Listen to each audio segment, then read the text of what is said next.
Ryan Seacrest here. When you have a busy schedule, it's important to maximize your downtime. One of the best ways to do that is by going to ChumbaCasino.com. Chumba Casino has all your favorite social casino games like spin slots, bingo, and solitaire that you can play for free for a chance to redeem some serious prizes. So hop on to ChumbaCasino.com now and live the Chumba life. Sponsored by Chumba Casino. No purchase necessary. VGW Group. Void where prohibited by law. 21 plus. Terms and conditions apply. Hello, listeners, and welcome to part 2 of this mini-series titled Tales from the Jails. To find more from John G. Sutton, you can find him on YouTube under the channel Tales from the Jails or follow the links in the episode description. To support me on Patreon, you can find me at patreon.com/thecultvault to get access to ad-free, full-length, early content from only £1 a month. But for now, here is John G. Sutton. The Freemasons are part of a historical group of esoteric hidden societies, but actually not that hidden anymore. I think that people often proudly state that they are part of the Freemasons.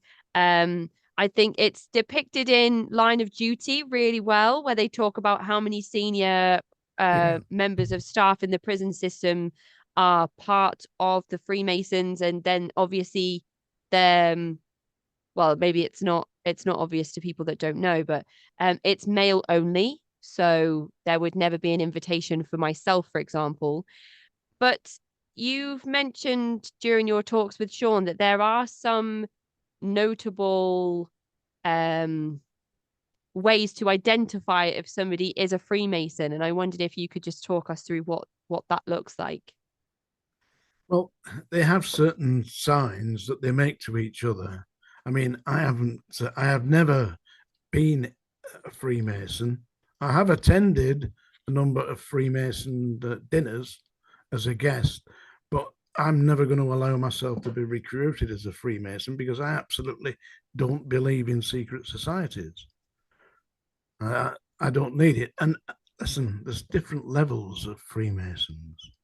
There's the Freemasons who run the corner shop, and there's the Freemasons who have a little builders merchants, and they're in there just to get little contracts and connections and a step up the ladder and maybe a contract from the local council, and they've got people who are Freemasons.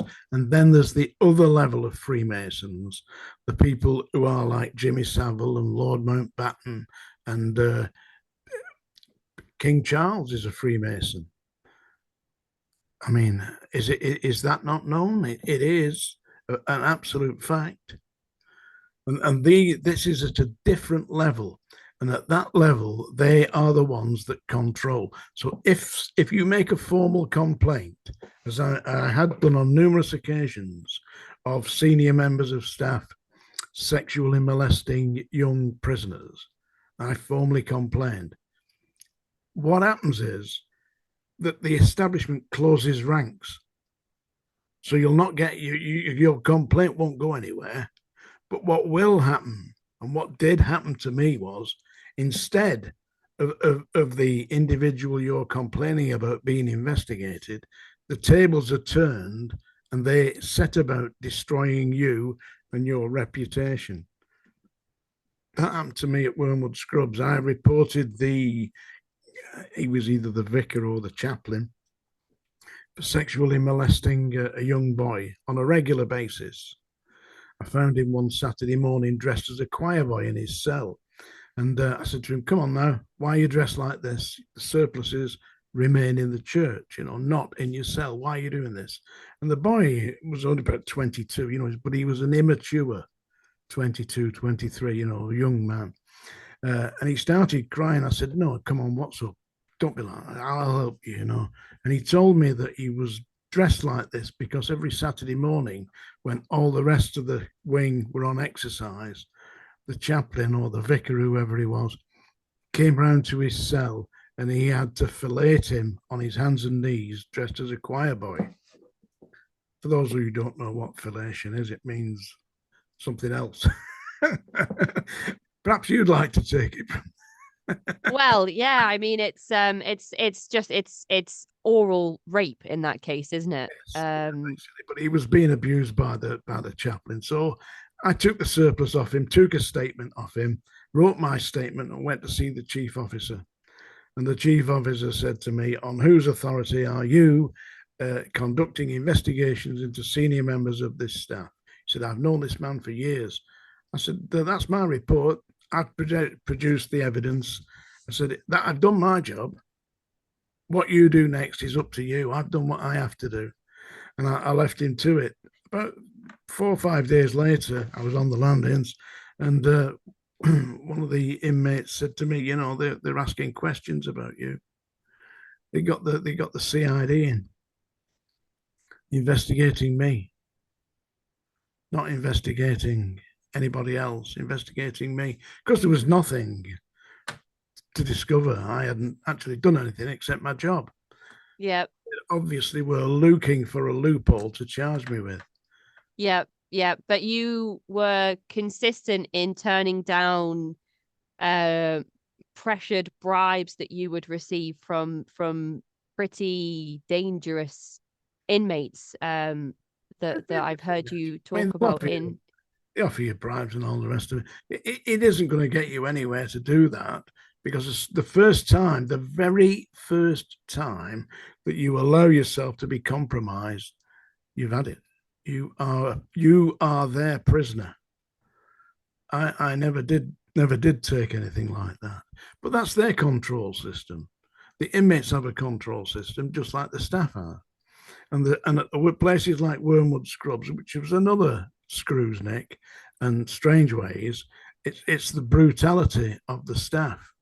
I saw in a staff at the Scrubs playing games with inmates, pretending to hang them, and they thought it was a joke. The poor people who were subjected to, and I said to them, you really can't be doing this, So the dangerous men, eh? You start telling them you're not gonna do it, then you find yourself on the receiving end, which I did on a number of occasions. It must be so much easier in some circumstances to just conform to those control systems that have been created in the places where really they should be non-existent more so than anywhere else. You'd like to think so, but it isn't the case. And the way that I would say 80% of the staff do cope is by turning a blind eye. Hear no evil, see no evil, speak no evil. They absolutely don't see it. They don't want to witness it. I mean, come on. You only got to walk into a jail in the 1970s, got 3 men in a cell, no sanitation, banged up for 20 hours a day. Instantly, this is abuse. This is an abuse of their human. They're not. This is no way to treat human beings, but to tell prison staff, that what they're doing is little better than the guards were doing at Auschwitz and Belsen. They absolutely think, "Oh, no, I'm not doing that. I'm just locking him up." No, you're not. This is an abuse. They didn't understand it. In terms of forcing oral sex from somebody, raping somebody in that environment, are you aware of the circumstances in how the chaplain was able to carry out that abuse and either the threatening the threats that the chaplain used to force the individual into this? Because there has to be that position of power has to be exploited in some way. Is it just because the chaplain has keys to the cell? Because the young person could have coercion. It wasn't threats of violence, it was coercion. They were just come on with me, I'll look after you, and that was ridiculous. But it wasn't just the chaplain. I caught one of the governors at it, and I reported the governor, and the same thing happened again. Police investigating me. For some reason, they thought that I was either deliberately trying to destroy the system or I was manufacturing stories about senior staff. They must have really known that this wasn't the case. But they tried to get me arrested on a number of occasions. On one occasion, I was assaulted by the grown-up son of the chairman of the Prison Officers Association at Wormwood Scrubs. And he didn't come on his own. He came with 3 big men to attack me. It didn't work. I mean, I used to be the army boxing champion, and I floored the 3 of them in the blink of an eye. And that was all done with. But when I told the police that I'd been attacked by 3 men carrying glasses who were going to threaten to kill me, they said, they came across the pub, "We are going to kill you, Sutton," and they had glasses in their hands. I would say that that's reasonable to defend yourself. But the police arrested me, and I had to go to Crown Court to prove my innocence. It cost me thousands and thousands of pounds. In today's money, it was probably about £20,000 because I had to get a barrister. It was central London, I mean, I never told my wife how much it cost me because she was upset enough by all this. But I had to, and it didn't stop there. It was one after another. So I really should have got out a lot earlier than I did. But I was there to earn a wage, I wasn't there to entertain myself. And I would have been a police officer like my brother. My brother ended up as an inspector in the police CID. I'm colourblind. I can't join the police. Goodness. Yeah, I know. I went for to join the police, passed the exams, all the rest of it, came to the medical, colourblind. Can't join the police. So I thought, well, I'll join the fire service. So I went to join the fire service, passed the exam, test, colourblind, can't join the fire service. So I get fed up by this. I left the army, and so I thought, well, I'll try the prison service. And that's how I ended up in the prison service. It wasn't by choice. It was just it was a proper job. You got a pension at the end of it. Oh, that was the idea. It's less so nowadays, I believe. When you first joined the prison service, is there a particular set of training that you have to go through, or has that changed a lot over the years? Well, I don't believe it's the same now as it was. They have what's known as local recruitment now, and they've got private prisons, which is an abomination to use prisons to make profit. That's diabolical. That's an insult. I mean, whoever dreamt this up, was it probably Tony Blair? I mean, he's a wicked bastard, isn't he? Evil, horrible, nasty little man. Yeah. But I won't talk too much about it, that perverted bastard. Pardon me, I don't want to ruin your podcast. No, this is your story. I am just listening to you tell it however you want to tell it. Yeah. I know quite a bit about that, but I'm not going to discuss him. I just say that the training consisted of training schools. There was one at Wakefield and one at Lay Hill in near Bristol. That was a training school, and you went. I think it was 12 weeks training, and it was a form of indoctrination, very much like in the military. You were on parade in the morning. You were lectured in the classrooms. You were getting that camaraderie, that you were part of a force here that was going to do some good. And really, at that point in the service, you really did think that you probably were going to make a difference. And you had to apply to be which prison you wanted to go to. I wanted to work in a young offenders institution because I believed if you could get them at a young age, then you could perhaps change the pattern of their life. So when it came time for me to be allocated the prison I was going to, I got Wormwood Scrubs, which is about as far away from a young offender as you can imagine. And then I got put onto the biggest wing in Wormwood Scrubs, which was C2 landing, and C wing, which was the biggest single wing in Europe. It had over 200 inmates on one landing. Yeah. So when you say that, I'm picturing like when they call food time, 200 people ferry out of all of their cells to go line up to get their food. Yeah. Wow, 200 people. How That's can just one you, landing. There's 4 landings. what would the ratio be for staff to 200 inmates? 4 staff and 1 senior officer in the wing office. So you had like 50 inmates. It was like 50 to 1. Oh my goodness, that is terrifying. I understand that not every individual is going to pose a risk or be dangerous, but in places like Wormwood Scrubs and Ashworth, for example, that might not be the case. Ashworth was a different ratio, and Ashworth, all the staff at Ashworth are medically trained. It's scary. Yeah, they have security officers.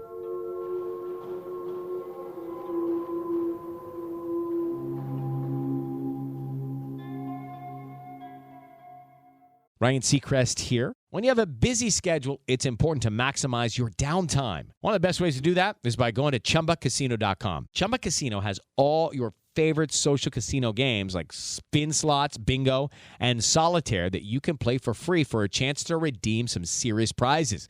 So hop on to chumbacasino.com now and live the Chumba life. Sponsored by Chumba Casino. No purchase necessary. VGW Group. Void where prohibited by law. 21 plus. Terms and conditions apply.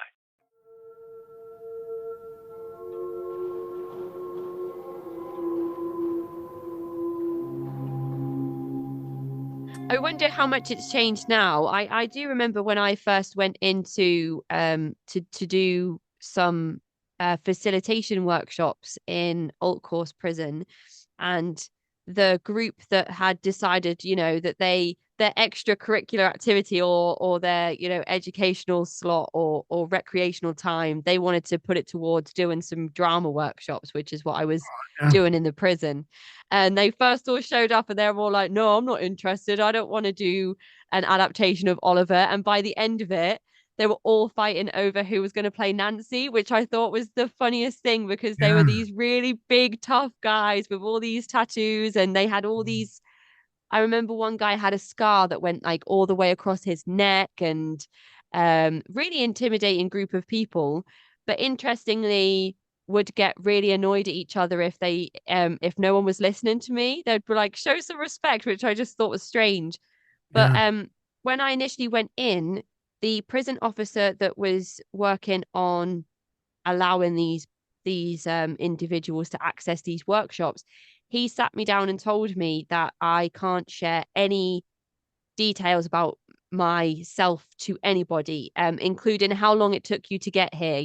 If somebody asks you like, oh, where did you come from today, you can't say anything like that because it's so easy for some people to work out exactly where you've come from, what bus you might have used, and that's how extortion happens to people outside the prison who don't necessarily work inside the prison. Is this the sort of thing that you'd come across regularly? Absolutely. I mean, they will try, and I mean, the worst ones for that when I was at the schools was the IRA, because they really did have mega connections on the outside, and they used to say to you, "Don't talk to us like that. We know where you live." We know your wife's name. We know your kid's name. They knew, and I know how they knew. It was a strange place. That I mean, they were on the lifers wing at Wormwood Scrubs on D wing, and I was on there one day, and I was sent by the security officer, the principal security officer, to search a certain inmate's cell. So there was myself and another member of staff. So I went to see the chief officer, the principal officer in charge of the wing, and I said, I'm going to search this man's cell. I said, can you tell me where he is? Oh, he said, forget about that. He said, go and have a cup of tea. He says, there's newspapers in there. He said, you won't have to pay for the tea, coffee, whatever you want. He said, that's all right. That's on me. I said, I'm not come for a cup of tea. I've come to search this guy's cell. Where is he? No, he said, I'm telling you, go and have a cup of tea. I said, thank you very much. I'll find him. So I went off and I found him in a Spanish language class. So I shouted his name out and he stood up. I said, come on, you're with me. You get your cell searched. No, I'm not going. I said, come with me. You know, you've got to search your cell. You know, it's not asking you, I'm telling you. I'm not. So I thought, well, I've heard enough of this. So I just walked in and snatched him, you know, as you would. I mean, if you're giving the inmate a direct order, they either cooperate or they get their arm up the back, which is what you did. I did anyway. And I frog marched him down the landings. He's kicking and screaming. And next thing, I'm surrounded by staff, including this principal officer, who's shouting at me, get off him, get off him. I said, I'm going to search his cell. If you don't get out of this wing immediately, he said, I will throw you out. About 4 of the staff, they're coming at me. I thought, that's bloody madness, this.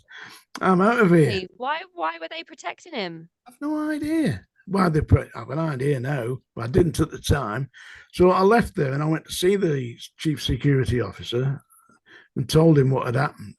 He said, oh, well, forget about that. He said, just go and do something else, somewhere else. I said, but you've sent me to search this man's cell and I can't do it. Less than 2 weeks later, I was sat at home watching television.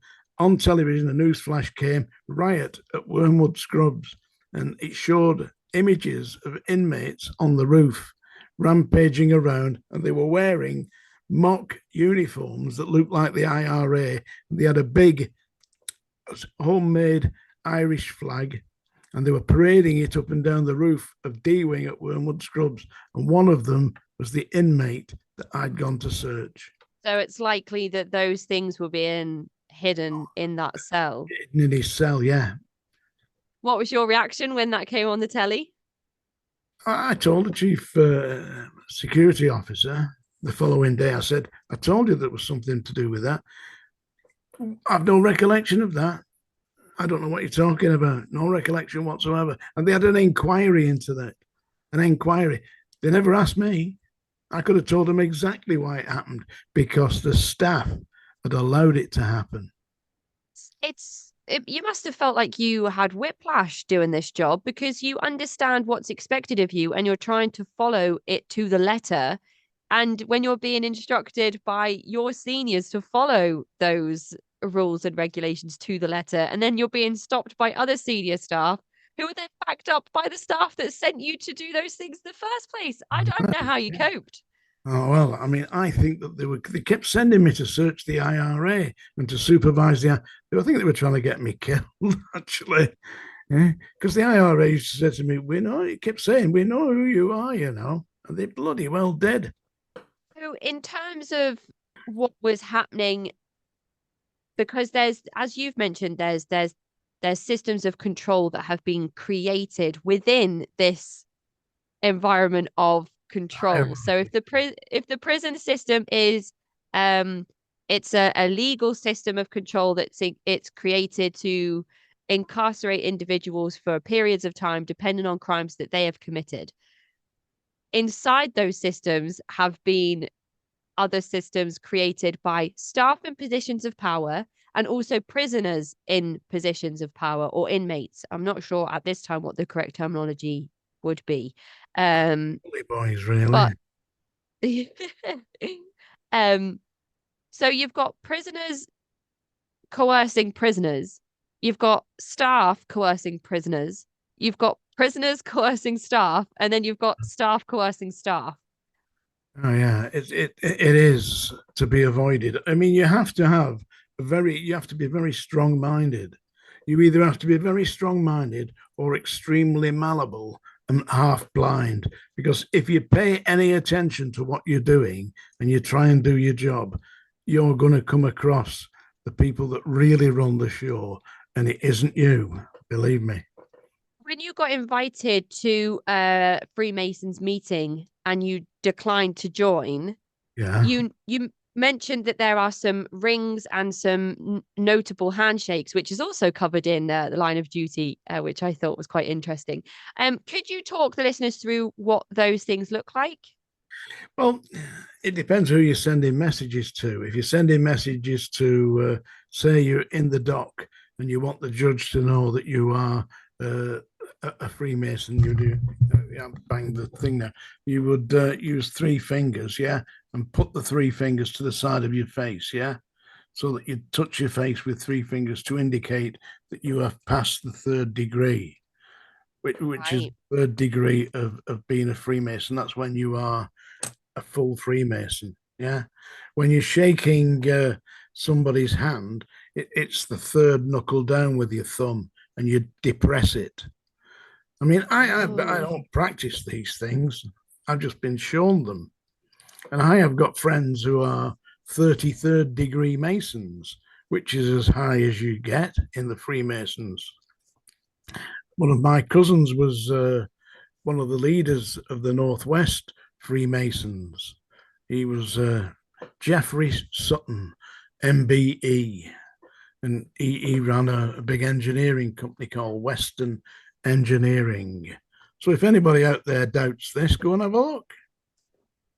Well, I looked up earlier to see whether there were any Freemason lodges or temples near me, and there are 3 that are publicly listed that I could go and visit. Probably wouldn't be given access to because I'm a woman, but 3 that are listed, and then I imagine many more that aren't listed that you would learn about if you move up through those internal ranks. Up the ranks. I mean, most people who join the Freemasons will aspire to be a master or a grandmaster, yeah, but they won't go beyond that. You know, so they'll just remain within their own lodge or within the local lodges in their area. But the people that are really the movers and the shakers, they go up the rankings up to be 33rd degree Masons, and then they're at the highest level. Jimmy Savile was a Mason. It is Ryan Seacrest here. There was a recent social media trend which consisted of flying on a plane with no music, no movies, no entertainment. But a better trend would be going to chumbacasino.com. It's like having a mini social casino in your pocket. Chumba Casino has over 100 online casino-style games, all absolutely free. It's the most fun you can have online and on a plane. So grab your free welcome bonus now at chumbacasino.com. Sponsored by Chumba Casino. No purchase necessary. VGW Group. Void where prohibited by law. 21 plus. Terms and conditions apply. Jimmy Savile had regular meetings at his house it was Scunthorpe, where his fellow Masons, who were police officers, they would have regular meetings. And at one time, Jimmy Savile was considered as being a potential the Ripper. They thought that he was the Yorkshire Ripper at one time. I was at Wormwood Scrubs on the security unit, and it was the dinner time, the break. You know, there was myself and a senior officer, and it would be about 25 to 1. And the senior officer called me down. I was operating on the landing above him. He said, "There's a man coming in here." He says, "You will not look at him." He says, "You will not recognize him. You will not remember this." He said, "And whatever he does in here is between him and me." He said, "And you will stay away from the cell that he's going into." And about 2 or 3 minutes later, into the secure unit at Wormwood Scrubs came this rather large, immaculately dressed individual. And I knew who it was. I cannot tell you because he's still alive, but I know who he was, and he was immaculately dressed. And he was taken by the senior officer, and he went into the cell with Ian Brady. And he was in the cell with Ian Brady for about 15 minutes. And when he came out, all his shirt was undone. His collar was to one side. His face was all flushed. He was sweating and red. What the hell have you been doing in there? Have you written that information down anywhere in case you know that the circumstances so you can name this person publicly at some point? No, I'm not that mad. No, what even if they, like pass away next week or My something? brother knows. My brother knows. I've written, Right, okay. my brother's got all the details. Did you ever hear of Jimmy Savile visiting anybody in prison? He did visit the Ripper, but he visited the Ripper at Broadmoor. And How are two people like that allowed access to each other? That makes no sense to me. well, Edwina Kerry knows about this because she was the health minister at the time, and she allowed Jimmy Savile to have the keys of Broadmoor. I mean, on what grounds? I tell you this: if I had been a nursing officer at Broadmoor, I would have arrested Savile. I would not have hesitated. I would immediately have called the police and had him dealt with. But the problem is, as I've told you, you ring the police come along, you get the sign, yeah, that's it. Funny handshake. Next thing you know, you're suspended from duty. That's how it works. It's a control. There's another thing that you talked about with Sean and Jen on Sean's channel about somebody who received a letter from someone prominent in the House of Lords, but there was no record of communication between those two people in terms of the prisoner sending the initial letter, which would then grant a response from the person who received the letter. That member of the House of Lords, I believe he's dead now. I think Lord Boothby, I believe it was. But the inmate was serving 16 or 18 years for armed robbery. And he got this letter, came in from the House of Lords, and I was a census officer on that day. And when an inmate receives a letter, he can only receive it in result of a reply to a letter he's written. So I got his letter file down, and there was no letter to this House of Lords, no letter to him at all. So how did the letter come in from the House of Lords saying, thank you very much for your letter of such and such a date, when there was no letter on his letter sheet? So I excused myself from the census office and I went to see the inmate. I didn't take the letter with me. And I said, I want you to tell me how come, you're getting these letters. I said, and I've seen you going into this governor's office at lunchtime. I said, is that who's doing it? He said, well, he said, I can't really tell you. I said, come on, what's going on here? He said, well, if I tell you, he said, you won't believe it. I said, well, go on, try me. He said, what I'm doing is I go into his office at dinner time, and he was a category A inmate, this man, a serious armed robber. I know his name. I got it up here, but I'm not going to tell you his name because he's still alive, I don't fancy getting something blown off. But he was saying to me that he went down to the governor's cell, it's not cell, his office at lunchtime, and he was servicing the governor.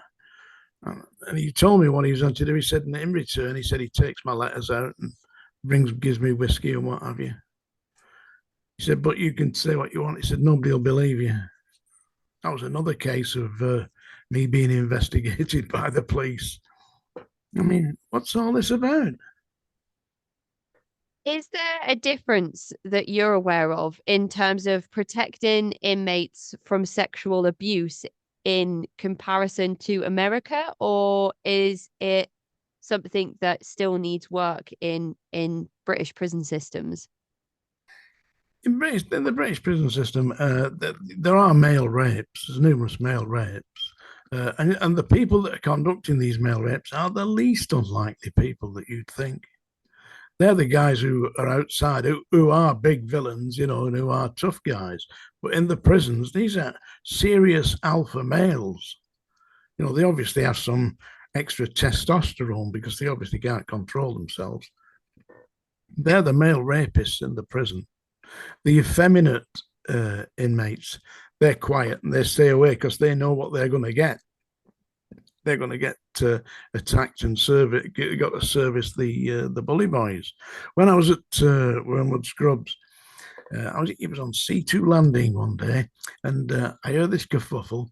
And when I opened this guy's cell, out he jumped in a woman's dress, and he'd made it from a bed sheet, and it was painted all over like a dress, But underneath it, he was stark naked.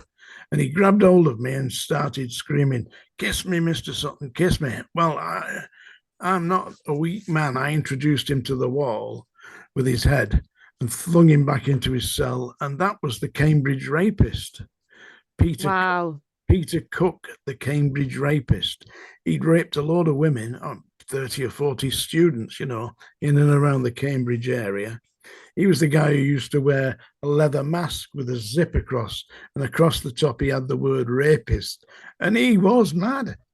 I tell you, he was a strong little bastard. He weren't very big, about 5'5", something like that, but stocky, Put up a bit of a struggle before he hit the wall, but that's all right. It's part of the game, isn't it? But I saw him on a number of occasions associating himself with other inmates.